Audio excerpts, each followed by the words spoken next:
Ito na ang hintay nila.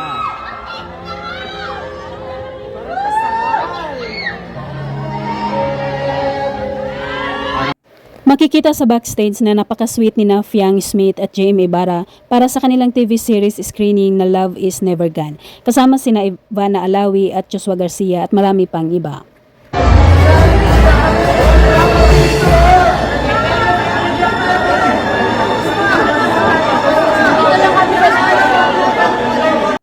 Ito ang kauna-unahang TV series ni na Fiang at JM at magkasama pa sila. Kaya ayon sa dalawa, excited at the same time kinakabahan sila sa magiging outcome ng kanilang pag-arte.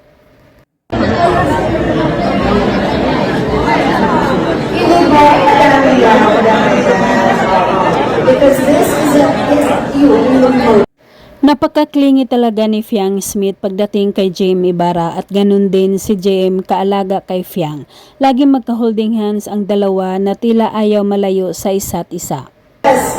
Now this series is going to be filled with love, longing, all the favorite things that you guys want to see from your loved ones.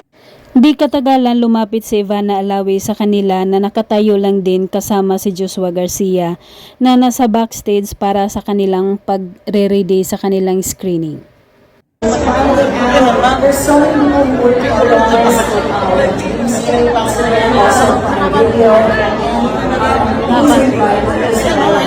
Magkahawak kamay na pumasok at naglalakad sa blue carpet sina Fiang at JM na may cute na batang babae na gustong mapapicture sa kanila. Kaya huminto saglit ang dalawa para pagbigyan ang bata.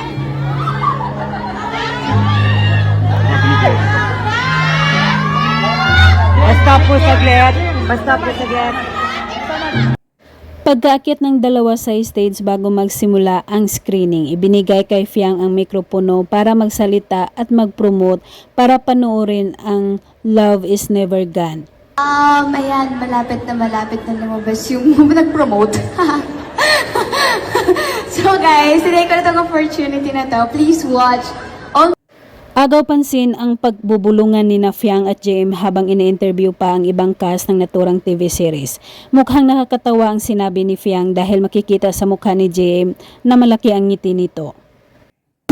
Mabilis siya umiyak sa mga eksena. Yun yung minsan nagugulat ako. Yung parang nag-ready pala ako, kita ko siya, hala, umiyak na siya.